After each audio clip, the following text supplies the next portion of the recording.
नमस्कार विद्यार्थी मित्रांनो, मी भूपेंद्र देशभर तुम्हा सर्वांचं पुन्हा एकदा स्वागत करतो सुगर स्टडी सेंटर या आपण सर्वांच्या यूट्यूब चॅनलवर, जिथे आपण शिकतो मॅथ आणि रिझनिंगचे भन्नाट असे कन्सेप्ट अगदी सोप्या भाषेमध्ये. विद्यार्थी मित्रांनो, हे आपली जे आहे PYQ सिरीज चालू आहे, जे कंबाईनमध्ये राज्यसेवामध्ये MPSC मध्ये जेवढे पण आलेले क्वेश्चन्स आहे 2013 पासून तर 2024 पर्यंत आपण मॅथ या सेक्शनमध्ये जेवढे पण प्रश्न आले आहेत ते आपण इथे या सिरीजमध्ये घेत आहोत विद्यार्थ्यांनो. तर हा आपला PYQ सेशनचा तिसरा व्हिडिओ आहे विद्यार्थी मित्रांनो. चला तर मग या व्हिडिओची पण सुरुवात आपण प्रश्नापासून करूया. तर लक्ष द्या विद्यार्थी मित्रांनो, आपण प्रश्न क्रमांक 31 पर्यंत पार्ट 2 पर्यंत बघितले होते. पार्ट 2 मध्ये प्रश्न क्रमांक 31 पर्यंत आपण पोहोचलो होतो. आता आपण 32व्या क्रमांकापासून स्टार्ट करूया. हा जो प्रश्न आहे विद्यार्थी मित्रांनो, लिपिक टंकलेखक परीक्षा 2017 मध्ये विचारलेला आहे. ठीक आहे. लक्ष द्या विद्यार्थ्यांनो. यात काय म्हणून राहिलं, की मकरंद त्याच्या मासिक वेतनच्या 5% रक्कम म्युच्युअल फंडामध्ये गुंतवण्याचे ठरवले. ओके. मकरंदनी काय केले, 5% जे पण त्याचे मासिक वेतन आहे ते म्युच्युअल फंडमध्ये गुंतवण्याचे ठरवले.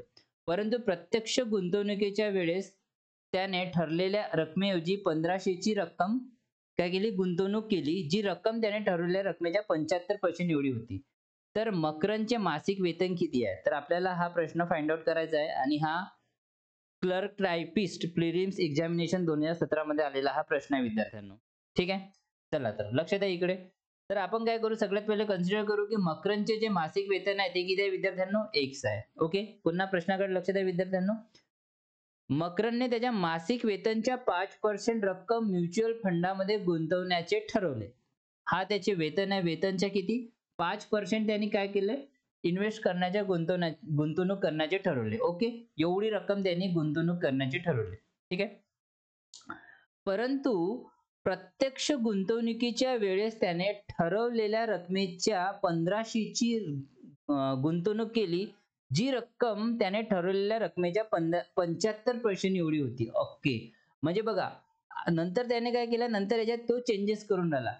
पहिले त्याची रक्कम एवढी होती, एवढ्या रकमेच्या 5% तो गुंतवणूक करून राहिला. मग नंतर काय चेंजेस केला त्यांनी, एवढ्या रकमेच्या म्हणजे गुंतवणूक केलेल्या रकमेच्या पण 75%, म्हणजे याच्या 75% म्हणजेच किती व्हॅल्यू दिल्या विद्यार्थी मित्रांनो, 1500 रुपये त्याने गुंतवणूक करण्याचे ठरवले. ठीक आहे. जी की ऍक्च्युअल मध्ये रुपये किती आहे, 1500 रुपये. त्याने ठरवलेल्या रकमेचे 1500 ची गुंतवणूक केली. ती कशी होती, ठरवलेले त्याची जी इन्कम होती, इन्कमवर तो 5% इन्व्हेस्ट करत होता, त्याच्या पण 75% इन्व्हेस्ट करून म्हणजे तो किती गुंतवणूक करून राहिला, 1500 गुंतवणूक करून राहिला. ठीक आहे विद्यार्थी मित्रांनो. तर आपल्याला शेवटी काय फाइंड आउट करायचं आहे, तर मकरंदचे मासिक वेतन किती आहे हे आपल्याला फाइंड आउट करायचे आहे. ठीक आहे. तर आपण कन्सिडर केलंय हे मकरंदचे मासिक वेतन, 5% गुंतवणूक करत होता, पण चेंजेस केल्यानंतर तो या रकमेच्या 75% गुंतवणूक करून राहिला, जो की 1500 आहे आणि आपल्याला मासिक वेतन फाइंड आउट करायचे आहे. चला तर मग लक्ष द्या. काही नाही विद्यार्थी मित्रांनो, फक्त कॅल्क्युलेशन करायचं आहे. आपण जे व्यवस्थित पुटअप करायचे ते पुटअप तर केलं. चला लक्ष द्या. कसं कॅल्क्युलेशन करूया. x = 1500 गुणिला, आता हे जे आहे लेफ्ट हँड साइड सगळे राइट हँड साइड कडे जाणार. 100/5 गुणिला 100/75. ओके. कॅल्क्युलेशन येणं जरुरी आहे विद्यार्थी मित्रांनो. चला. 25 चोक 100, 25 त्रिक 75. ओके. 3 एक 3, 3 5 15. हे 5 आणि हे 5 काय झाले विद्यार्थी मित्रांनो, कॅन्सल. ओके. तर राहिले किती आता आपल्याकडे, हे 2 शून्य, हे 2 शून्य आणि 4, म्हणजे 4, हे 2 शून्य आणि हे 2 शून्य, म्हणजे 40,000. 40,000 एवढी त्याची काय होती विद्यार्थी मित्रांनो, मासिक वेतन होते. ठीक आहे. Option number 2. किती झालं विद्यार्थी मित्रांनो, ऑप्शन नंबर 2. ऑप्शन 2 हे झालं आन्सर. अशा प्रकारे आपल्याला या प्रश्नाचं उत्तर काढायचं होतं विद्यार्थी. नेक्स्ट प्रॉब्लेम बघायचा विद्यार्थ्यांनो. ठीक आहे. चला तर मग नेक्स्ट क्वेश्चन बघूया विद्यार्थ्यांनो. लक्ष द्या इकडे सगळे.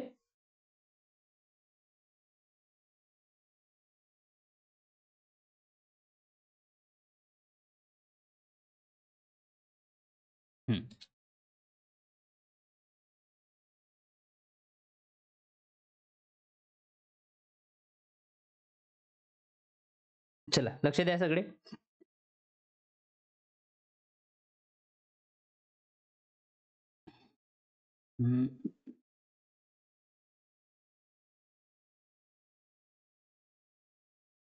ओके, हाच क्वेश्चन लागला.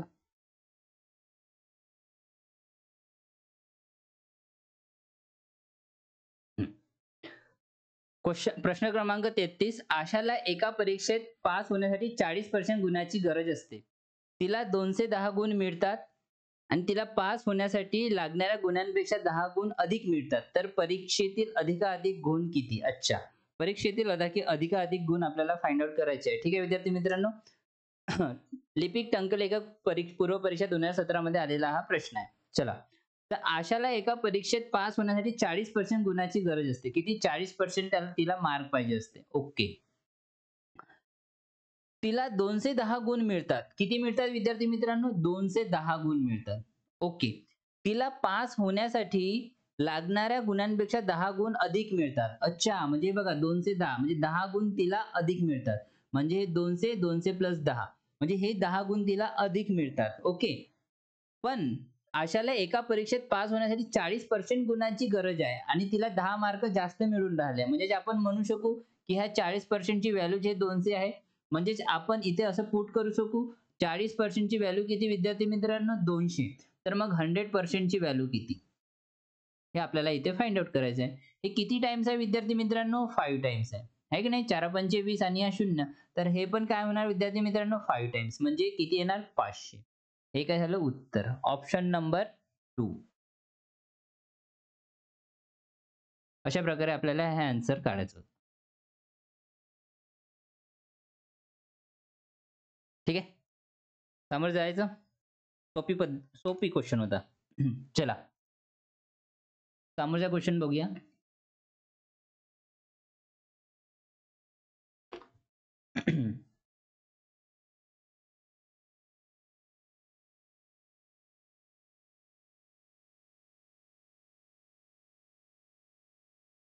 चला नेक्स्ट क्वेश्चन.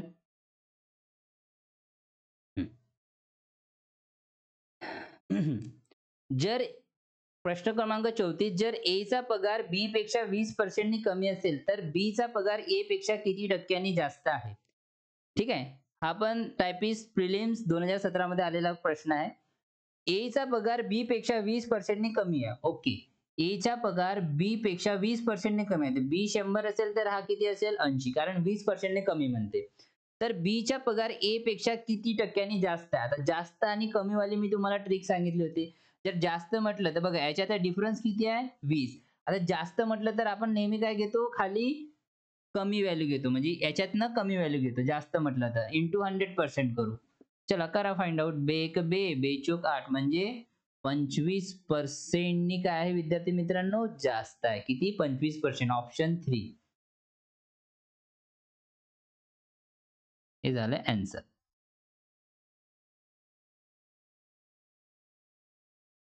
ऑप्शन 3 हे झालं आन्सर. काय केलं आपण? A चा पगार B पेक्षा 20% ने कमी आहे. म्हणून A 100 तर B किती होणार? 80 होणार. ठीक आहे.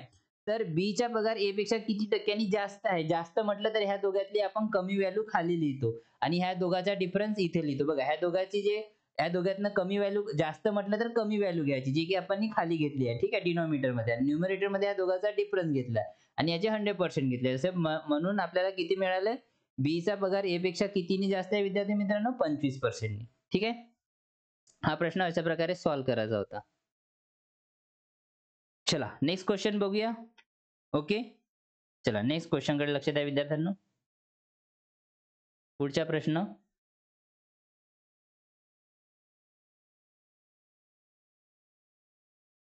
ओके. पुढच्या प्रश्नाकडे लक्ष द्या. सगळे सोपी प्रश्न आहे विद्यार्थी मित्रांनो. एवढे काही हार्ड विचारले नाही. माहित नाही तुम्हाला परीक्षामध्ये हार्ड कसे का वागतात ना.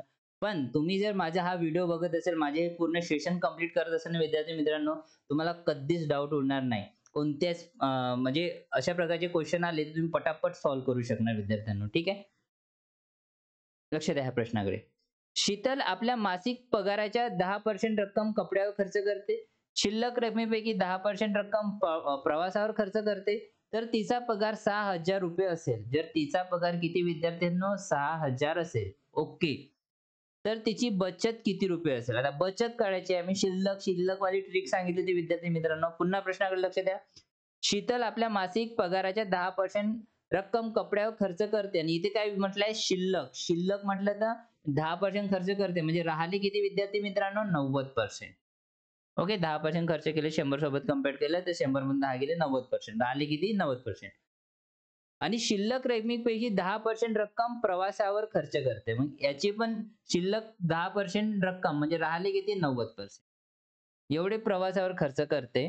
जर तिचा पगार ₹6,000 आहे, तर बचत किती? हे बचतच तर घेतले आपण नाही. एवढे खर्च करते तर एवढे वाचते, 10% खर्च करते तर एवढे वाचते. बस झालं आपल्याला कॅल्क्युलेशन करायचे आहे. हे 3 शून्य गेले, 2 आणि हे 3. हा 1 शून्य गेला, हा 1 शून्य. ओके. आता हे किती वाजले? 9, 9, 81. 9, 9, 81 गुणिले 6 करा विद्यार्थी मित्रांनो. 6 1 6, 8 सकम 48. म्हणजेच किती आले विद्यार्थी मित्रांनो? 4, 8, 6 आणि हा 1 शून्य. ₹4,860. ओके विद्यार्थ्यांनो. ₹4,860. ओके. ऑप्शनमध्ये काहीतरी गडबडी झाली का? प्रॉपर दिसून नाही राहिलं. ओके. थांबा, थांबा विद्यार्थ्यांनो.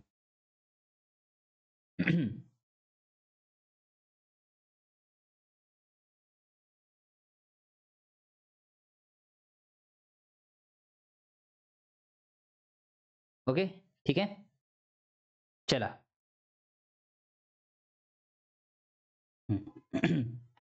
तर उत्तर काय येत आहे विद्यार्थ्यांनो? Option number 4,860. 4,860 कुठे आहे? म्हणजे ऑप्शन नंबर 2. ठीक आहे. बघा ऑप्शन नंबर 2 हे झालं आन्सर.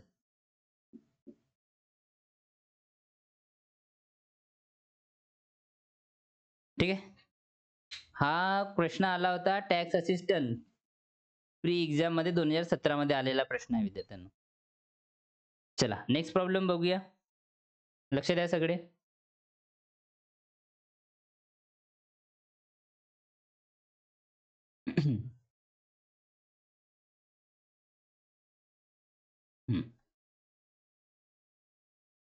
ओके. आणि अशाच प्रकारचे प्रश्न येतात विद्यार्थी मित्रांनो. तुमच्या कंबाईन, एम-पी-एस-सी मध्ये, राज्यसेवामध्ये अशाच प्रकारचे प्रश्न येतात. एवढे काही हार्ड प्रश्न येत नाही कारण तुम्हाला 60 मिनिटात भरपूर प्रश्न सॉल्व्ह करायचे असतात. ठीक आहे.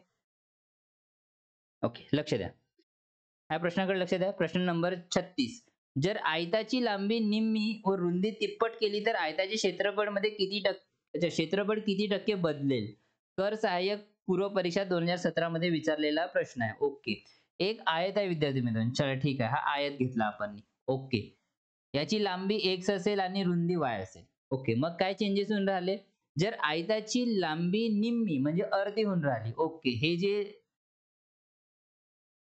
हा आयत आता असा बनून राहिला. ठीक आहे.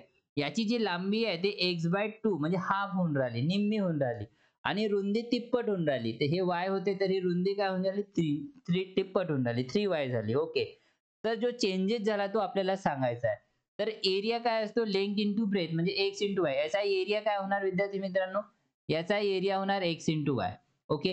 आणि याचा एरिया किती होणार विद्यार्थी मित्रांनो? याचा एरिया होणार x/2 इंटू 3y.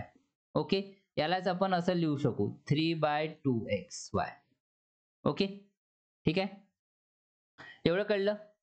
तर बघा पहिले किती होता? लक्ष द्या. ठीक आहे. पहिले किती होता? एवढा एरिया होता. मग नंतर किती झाला विद्यार्थी मित्रांनो? 3/2 ऑफ xy. म्हणजेच मी आता याला रेशोमध्ये घेतो. पहिले एवढा होता, मग नंतर किती झाला? एवढा झाला. ओके. ठीक आहे. हे xy कॅन्सल. तर हे 2 इकडे येणार आणि हे 3 इकडे येणार. ओके. तर पहिले रेक्टँगलचा एरिया एवढा होता. नंतर किती झाला? वाढून एवढा झाला. ठीक आहे. तर तो केवढा वाढला म्हणजे किती पर्सेंटनी वाढला तेच आपल्याला फाइंड आउट करायचं होतं. पहिले किती होता? 2. आता किती झाला? 3 झाला विद्यार्थी मित्रांनो. म्हणजे कितीची वाढ झाली? 1 ची. कितीवर? 2 वर इंटू 100%. म्हणजेच काय होऊन राहिलं विद्यार्थी मित्रांनो? 50% ची वाढ होऊन राहिली. ठीक आहे. 50% चे इन्क्रिमेंट होऊन राहिलं म्हणजे ऑप्शन नंबर 2. हे झालं आन्सर. अशा प्रकारे हा प्रश्न फाइंड आउट करायचा होता. ठीक आहे. पहिले याचा एरिया एवढा, मग नंतर त्याचा एरिया एवढा झाला. आपण याला रेशो प्रमाणे पुट केलं. पहिले रेशो हा होता, मग नंतर याचा रेशो हा झाला. ठीक आहे. मग याला रेशोमध्ये कन्व्हर्ट केले. हे 2 इकडे आले 2:3 मध्ये. म्हणजेच पहिले या एरियाच्या या रेक्टँगलच्या एरिया या आयताचा एरिया किती होता? 2 होता. नंतर जी वाढ झाली नंतर वाढ होऊन किती झाला 3 झाला. म्हणजे ॲक्चुअल मध्ये किती वाढले? 1 वाढला. कितीवर? 2 वर. याचे 100% काढले. म्हणजे ॲक्चुअल मध्ये किती पर्सेंटनी वाढ होऊन राहिली विद्यार्थ्यांनो? 50% ची वाढ होऊन राहिली आणि ते आपल्याला प्रश्नामध्ये सांगायचं होतं. ठीक आहे. तर ऑप्शन नंबर 2 आहे आन्सर. चला नेक्स्ट प्रॉब्लेम बघायचा विद्यार्थ्यांनो. पटापट आपल्याला प्रॉब्लेम सॉल्व्ह करायचे आहे कारण आपले पी-वाय-क्यू सीरीज आहे. चला नेक्स्ट प्रॉब्लेमकडे लक्ष द्या विद्यार्थ्यांनो.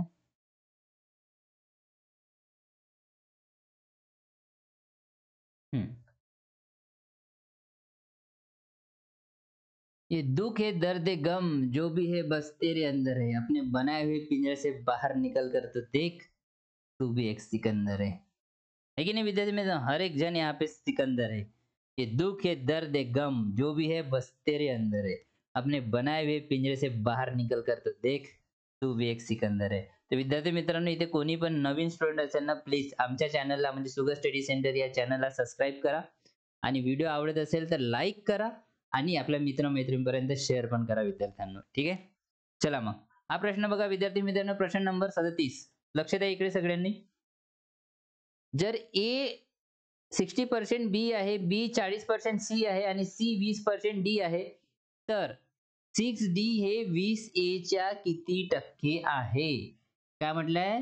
विद्यार्थी मित्रांनो 6D हे 20A च्या किती टक्के आहे? हे आपल्याला फाइंड आउट करायचं आहे विद्यार्थी मित्रांनो. तर सगळ्यात पहिले आपण याला सगळ्यांना रेशोमध्ये कन्व्हर्ट करून घेऊ. बघा लक्ष द्या. A 60% बी आहे. म्हणजे आपण याला असं लिहू A = 60% ऑफ बी. ओके. म्हणजे आपल्याला इथे A/B चा रेशो मिळणार. हे 0 हा 0 गेला म्हणजे 6/10. म्हणजेच मी इथे लिहितो विद्यार्थी मित्रांनो A:B चा रेशो किती आला विद्यार्थी मित्रांनो 6:10. म्हणजे हे A ची व्हॅल्यू झाली आणि हे B ची व्हॅल्यू झाली. ओके. पहिल्या ह्याच्यात हे म्हणून राहिलं. अच्छा दुसरीकडे लक्ष द्या. दुसऱ्या ह्याच्यात काय म्हणून राहिले, की B 40% सी आहे. अच्छा. आता हे B = 40% काय सी आहे. तर B/C किती होणार विद्यार्थी मित्रांनो? हा 0 हा 0 गेला म्हणजे 4/10. हे B ची व्हॅल्यू झाली आणि हे C ची व्हॅल्यू झाली विद्यार्थी मित्रांनो. तर B:C पण लिहून टाकू. तर B ची व्हॅल्यू किती आहे विद्यार्थी मित्रांनो? 4. ओके आणि C ची किती आहे? 10. ओके. सेकंड झाला. आता थर्ड बघू आपण. ओके. B ची व्हॅल्यू किती आली? 4. तर ते आपण इथे लिहिलं. C ची व्हॅल्यू किती आली? 10. ते इथे लिहिलं. हे रेशोमध्ये आहे. ठीक आहे. त्यानंतर C हे 20% D आहे. ओके. C जे आहे D च्या 20% आहे. ओके. यालाच आपण फ्रॅक्शनमध्ये कसं लिहू? C/D म्हणजे हा 0 हा 0 केला म्हणजे 2/10. म्हणजे C ची व्हॅल्यू किती आहे विद्यार्थी मित्रांनो? 2 आणि D ची व्हॅल्यू किती आहे? 10. ओके. चला पुट करा. A:B, B:C, C:D. Okay. C:D चा रेशो काय होणार? 2:10. आता ह्या जागा काय विद्यार्थी मित्रांनो? खाली आहे. ह्या जागा काय आहे? खाली आहे. ह्या जागा आपल्याला भरायच्या आहे विद्यार्थी मित्रांनो. मी तुम्हाला रेशो एंड प्रोपोर्शनमध्ये शिकवलेलं आहे. आपल्या च्या सीरीजमध्ये ठीक आहे. तर ज्या रिकामी जागा आहे त्यांना आपल्याला भरणं पडते. त्याच्या साइडच्या व्हॅल्यूनी किती ठीक आहे. हे रिकामी आहे इथे पण 10 लिहू. हे साइडची व्हॅल्यू आहे. हे इथे पण 10 लिहू. आता हे रिकामी आहे तर इथे पण 10 लिहू. ओके. आणि याच्या साइडला हे रिकामी जागा आहे ती इथे 4 लिहू. याच्या साइडला ह्या 2 रिकामी जागा आहे ती इथे 2 लिहू आणि इथे 2 लिहू. ओके. एवढं कळलं विद्यार्थ्यांनो? एवढं कळलं का? चला. ओके. हे आपल्याला A, B, C आणि D चारहीच्या ह्याच्यात रेशोमध्ये काढायचं आहे. मग व्हॅल्यू इथे आपल्याला पुट करायची आहे. चला काढा. तर हे 2 गेले, हे 2 गेले. बे-1 बे म्हणजे बे-1 बे, बे-1 बे, बे-1 बे, बे-पंचे 10. इथे आपण असं लिहू शकू. पुन्हा बे-दुने 4, बे-दुने 4, बे-पंचे 10, बे-पंचे 10. ओके. पुन्हा कुठे कट होते का? हां. बे-तिरी 6, बे-पंचे 10, बे-पंचे 10 आणि बे-पंचे हे 10. ओके. चला आता जे वाटलेले आहे सगळ्यांचे आपण मल्टिप्लिकेशन करून घेऊ. 3 दुने 6 तर इथे 6 वाचले. 5 दुने 10 इथे 10 वाचले विद्यार्थ्यांनो. आणि इथे 5 25 इथे 25 वाचले. ओके. आणि इथे 5 25 25 पाचे 125 इथे 125. ओके. बघा विद्यार्थी मित्रांनो. म्हणजे A चा रेशो 6, B चा 10, C चा 25 आणि D च्या 125. ओके. ठीक आहे. कळलं? तर आता आपल्याला काय म्हणून राहिला तो हा जो 6D आहे विद्यार्थी मित्रांनो हा 20A च्या किती टक्के आहे? 100%. हे आपल्याला व्हॅल्यू फाइंड आउट करायची आहे. चला मग करा फाइंड आउट. काय करू? 6 इंटू डी ची रेशो किती? डी चा रेशो 125 अपॉन मध्ये 20 इंटू ए चा रेशो किती आहे? 6 गुणिला 100%. ओके, ठीक आहे. चला कट करा. हे 6 गेले, हे 6 गेले. 20 5 100. 125 गुणिला 5 केले तर किती विद्यार्थी किती होते विद्यार्थी मित्रांनो? 625 होते. ठीक आहे. कारण 5 आणि 100 म्हणजे किती? 500 आणि हे 125 म्हणजे 625. ठीक आहे. ऑप्शन नंबर 4 हे झालं आन्सर विद्यार्थी. अशा प्रकारे आपल्याला या क्वेश्चनला फाइंड आउट करायचं होतं. क्वेश्चनचे आन्सर आपल्याला फाइंड आउट करायचं होतं. ठीक आहे. कळलं? ओके. बघा, ए 60% बी आहे, तर आपण ए बाय बी चा रेशो काढला. त्याच प्रकारे बी बाय सी चा रेशो काढला. त्याच प्रकारे सी बाय डी चा रेशो काढला. मग आपण A:B:C:D याचा कंप्लीट रेशो काढला. एवढा आला. ठीक आहे. आपल्याला हे पुट करून आन्सर काढायचं होतं. म्हणजे 6D 20 च्या किती पर्सेंट आहे? तर डी ची व्हॅल्यू आपल्याला मिळाली, ए ची व्हॅल्यू आपण या रेशो थ्रू फाइंड आउट केली, तर इथे पुट केली ना अशा प्रकारे आपण आन्सर काढला. ठीक आहे. ओके. हे टक्के आहे विद्यार्थी मित्रांनो. किती टक्के म्हटलं तर हे 6 ते 25% असं लिहिता येणार. ओके. चला नेक्स्ट प्रॉब्लेम बघूया. पुढच्या प्रश्नाकडे लक्ष द्या विद्यार्थ्यांनो.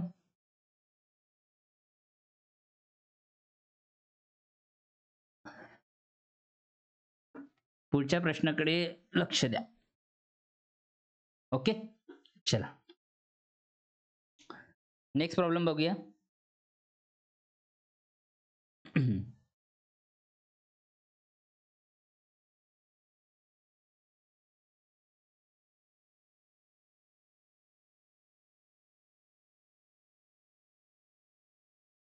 चला. जर एका संख्येच्या 56% म्हणजे 1064 तर त्या संख्येच्या 38% किती? बघा किती सोपा प्रश्न आहे. कोणी पण सॉल्व्ह करू शकते विद्यार्थ्यांनो. बघा, जर एका संख्येच्या 56% एका संख्येच्या 56% किती आहे विद्यार्थी मित्रांनो? 1064 आहे. 1064 आहे. ओके. तर त्या संख्येच्या 38% किती? आता ह्या संख्येच्या मग आता आपल्याला ही संख्या फाइंड आउट करून चला. हे पहिली संख्या फाइंड आउट करा. 1064 इंटू 100/56 तर आपल्याला संख्या मिळाली. तर या संख्येच्या 38% किती? 38% किती आहे? तर या संख्या तर ही संख्या आपल्याला मिळाली. ही संख्या किती आहे? एवढी.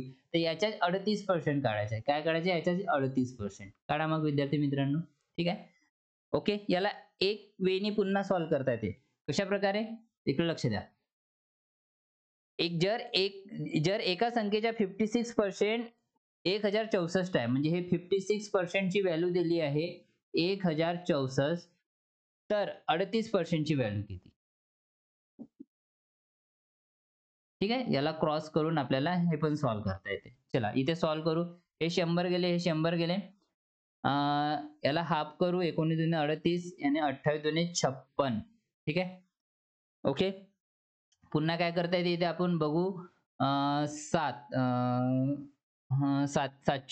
4 ने 4 ने इथे भाग द्या. 4 7 28 4 दुने 8 26 राहिले. 4 पण 4 सकम 24 आणि 4 सकम 24. ठीक आहे. याला कट केल्यानंतर एवढे मिळणार. पुन्हा 7 ने याच्यात भाग जाते का? 26 6 मध्ये 7 ने भाग द्या. 7 तेरी 21 हे 6 6 मधून 1 गेले 5 राहिले. हातच्या हे 0 7 8 56 0 0. ओके. तर हे किती? 7 1 7 हे 38 टाइम्स म्हणजे 38 टाइम्स चालले विद्यार्थी मित्रांनो. ठीक आहे. आता काही उरलं का? कुठे काही? आता फक्त आपल्याला काय करायचं आहे? मल्टिप्लिकेशन करायचे विद्यार्थी मित्रांनो. चला. तर किती किती किती बॅलन्स राहिले? 38 गुणिला 19. तर आपण याला असं बी लिहू शकतो 19 दुने 38 गुणिला 19. 19 चा स्क्वेअर किती होतो? 361 गुणिला 2 म्हणजेच बे 1 बे 6 दुने 12 चे 2 हातचा 1 3 दुने 6 आणि 1 7 722 उत्तर यायला पाहिजे विद्यार्थ्यांनो. म्हणजे ऑप्शन 2 हे झालं आन्सर. अशा प्रकारे आपल्याला हे फाइंड आउट करायचं होतं. ठीक आहे.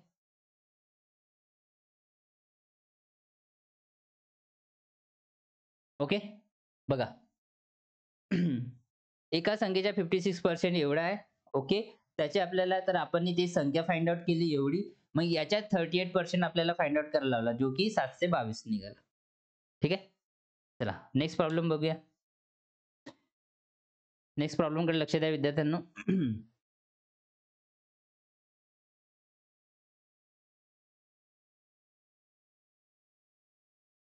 हं. चला ह्या प्रॉब्लेमकडे लक्ष द्या.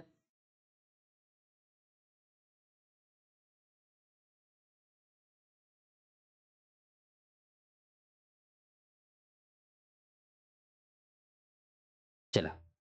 काय म्हणून राहिले, की 1600 प्रश्न क्रमांक 39. 1600 चे 60% हे 1 च्या 80% इतके आहे. तर 1 ची किंमत किती? बघा किती सोपा प्रश्न आहे. काय म्हणून राहिले? 1600 आहे. 1600 चे किती? 60%. अच्छा, 1600 चे आपण हे 60% घेतले विद्यार्थ्यांनो. ओके. हे 1 च्या 80% इतके आहे. म्हणजे हे 1 च्या 80% इतके आहे. आणि आपल्याला 1 ची किंमत काढायची आहे. चला काढा मग. x काय होणार आहे? 1600 गुणिले 60 अपॉन मध्ये 100 आणि हे इकडे येणार तर काय होणार आहे? 100 अपॉन मध्ये 80. हे 100 गेले, हे 100 गेले आणि हा 0 गेला, हा 0 गेला. 8 दुणे 16 म्हणजे 200. म्हणजे 1 ची व्हॅल्यू किती आला? sin दुणे 12 म्हणजे 1200 आली 1 ची व्हॅल्यू. किती आली? विद्यार्थी मित्रांनो 1200. Option number 2.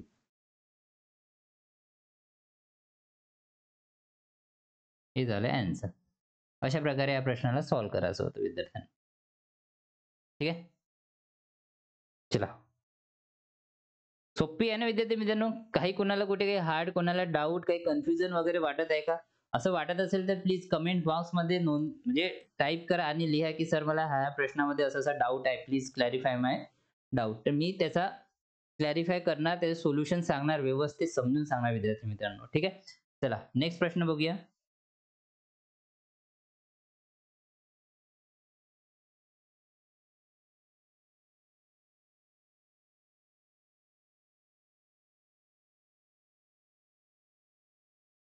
ओके. या प्रश्नाकडे लक्ष द्या विद्यार्थ्यांनो.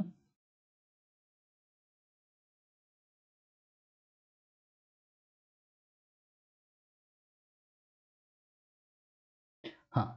प्रश्न क्रमांक 40 पहा. बँकेशी केलेल्या करारानुसार एका उद्योजिकेला काही हप्त्यात कर्जाची परतफेड करायची आहे. 18 हप्ते दिल्यानंतर फक्त 40% कर्जाची परतफेड.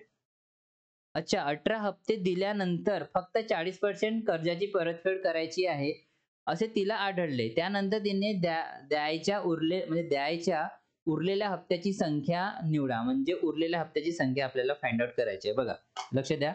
एक वेळेस प्रश्न पुन्हा तुम्हाला समजावून सांगतो. बँकेत केलेल्या करारानुसार एका उद्योजकीला काही हप्त्यात कर्जाची परतफेड करायची आहे. ठीक आहे. काही हप्त्यात तिला आपले जे बी रिमेनिंग कर्ज आहे, ते तिला परतफेड करायचे आहे ते. तर 18 हप्ते दिल्यानंतर फक्त 40% कर्जाची परतफेड करायची आहे. अच्छा. तिने काय केलं? 18 हप्ते तर देऊन दिले. 18 हप्त्याने जे बी कर्ज होते ते तिने देऊन दिलं.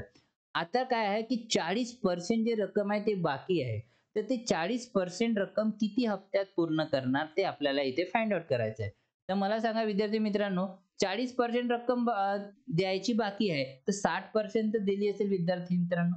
60% तर पे केलं असेल आणि ते काय म्हटलंय, की 18 हप्ते दिल्यानंतर म्हणजेच ह्या 60% ची व्हॅल्यू किती आहे विद्यार्थी मित्रांनो?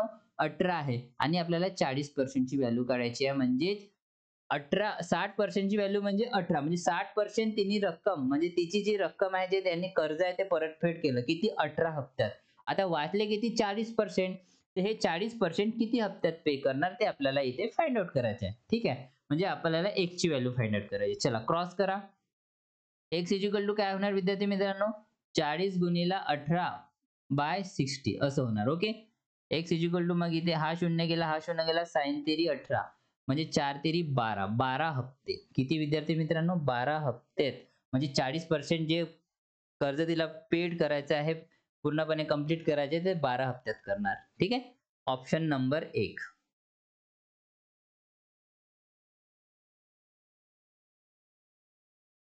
ऑप्शन नंबर 1 हे झालं ॲन्सर. हा प्रश्न केव्हा विचारला? एक्साइज मेन्स एक्झाम मध्ये विचारला विद्यार्थी मित्रांनो 2018 मध्ये. ठीक आहे. एक्साइज मुख्य परीक्षा 2018 मध्ये विचारलेला हा प्रश्न आहे. जो पानी से नहाता है विद्यार्थी मित्रांनो वो लिबास बदलता है और जो पसीने से नहाता है वो इतिहास बदलता है. तो अपने को इतिहास बदलना आहे विद्यार्थी मित्रांनो. ठीक आहे. म्हणून तुम्ही माझ्यासोबत सुगर स्टडी सेंटर या चॅनलवर नेहमी कनेक्टेड राहा विद्यार्थी मित्रांनो. तुम्हाला प्रत्येक क्वेश्चन माझ्याकडनं सॉल्व्ह करून मिळणार जो पण एक्झाम मध्ये आलेला आहे. ठीक आहे. चला.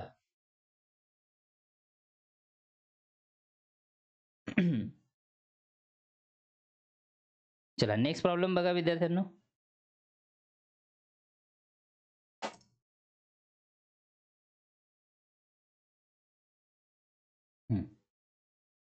पुढच्या प्रश्नाकडे लक्ष द्या.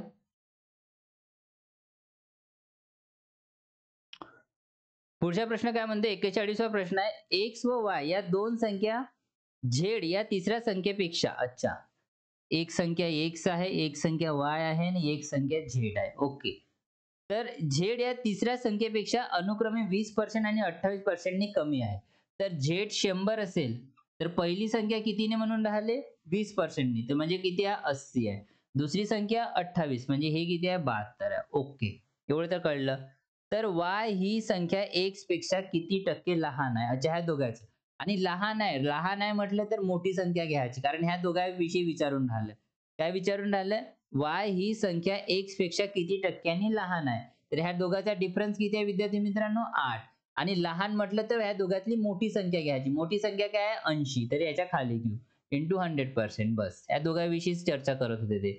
तर हा 0 गेला, हा 0 गेला, हा 8 आणि हा 8 म्हणजे 10%. किती? 10% नी काय विद्यार्थी मित्रांनो? किती आहे? लहान आहे. 10% नी जे आहे विद्यार्थी मित्रांनो y ही संख्या x पेक्षा 10% नी लहान आहे. Option number 2. हे झालं आन्सर. अशा प्रकारे आपल्याला हे फाइंड आउट करायचं होतं. ओके. चला नेक्स्ट प्रॉब्लेम बघूया.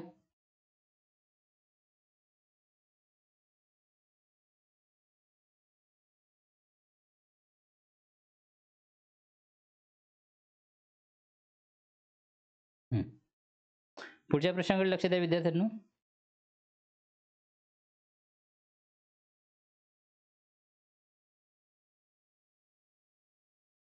चला. प्रश्न क्रमांक 42.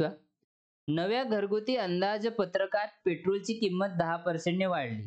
तर खर्चात वाढ होऊ नये यासाठी त्याच्या वापरात करायच्या कपातीत टक्केवारी निवडा. अच्छा, तर किती कपात आपल्याला कमी करणं पडेल ते आपल्याला फाइंड आउट करायचं आहे. सेम तशाच प्रकारे. काय होऊन राहिले विद्यार्थ्यांनो? नव्या घरगुती अंदाजपत्रकात पेट्रोलची किंमत 10% ने वाढली. म्हणजे पहिले 100 होती तर आता किती झाली? 110%. म्हणजे 110 झाली. ओके.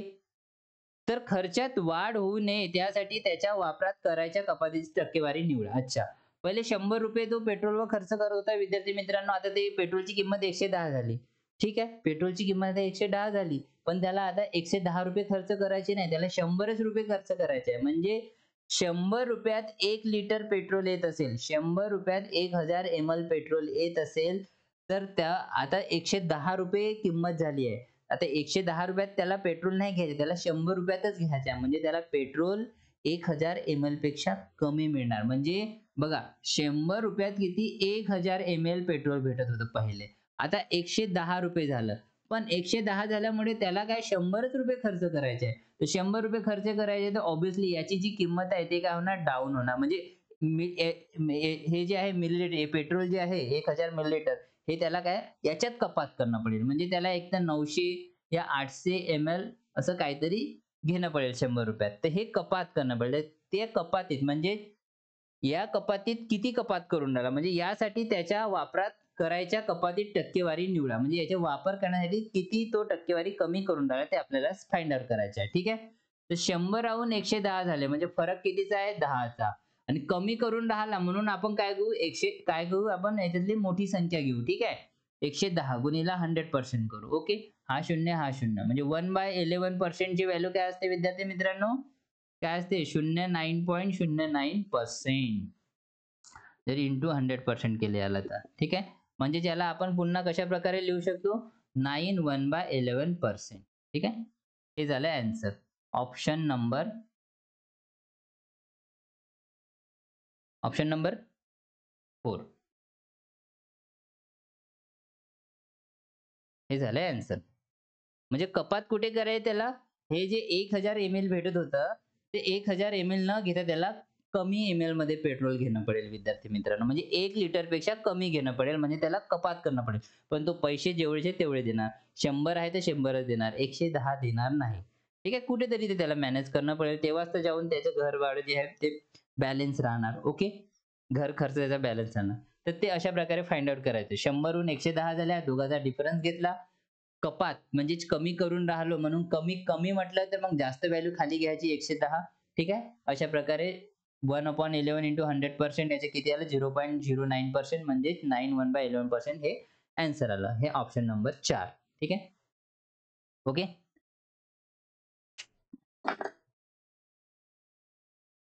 ठीक आहे. तर अशा प्रकारचे शॉर्ट ट्रिक्स आणि स्मार्ट सॉल्व्हिंग टेक्निकसाठी तुम्ही विद्यार्थी मित्रांनो बघत राहा सुगत स्टडी सेंटर. मी भूपेंद्र देशबद्दार पुन्हा भेटूया पुढच्या व्हिडिओमध्ये. ठीक आहे विद्यार्थी मित्रांनो, आता हा आपण 42 पर्यंत बघितलं. याच्या समोरची पुन्हा क्वेश्चन आपण घेऊ. ठीक आहे. सीरीज लांबू शकते. 3-4 आणखी 2 पार्ट बनू शकते याच्यामध्ये जे पी-वाय-क्यू सीरीज आपली चालू आहे. तर माझी एक रिक्वेस्ट आहे विद्यार्थी मित्रांनो, जो कोणी विद्यार्थी इथे नवीन असेल विद्यार्थी मित्रांनो, प्लीज सुगत स्टडी सेंटर या चॅनलला सबस्क्राईब करा विद्यार्थी मित्रांनो. आणि लाईक करत जा विद्यार्थी मित्रांनो. तुमच्या लाईकमुळे मला एक मोटिव्हेशन मिळते. पुन्हा व्हिडिओ बनवण्याची एक जिद्द, एक मोटिव्हेशन निर्माण होते विद्यार्थी मित्रांनो. ठीक आहे. आणि हा व्हिडिओ तुम्हाला जिथे शेअर करायचा असेल आपल्या मित्र-मैत्रिणींपर्यंत प्लीज त्यांच्यापर्यंत हा व्हिडिओ पोहोचवा. जे ना या कन्सेप्टबद्दल माहिती नसेल त्यांना हे कन्सेप्ट माहिती करून द्या. त्यांना पण तुमच्याद्वारे हेल्प करा. ते पण कोणती ना कोणती एक्झाम चांगल्या मार्काने पास होऊ शकेल, क्रॅक करू शकेल. ठीक आहे विद्यार्थी मित्रांनो. चला तर मग भेटूया पुढच्या व्हिडिओमध्ये. धन्यवाद.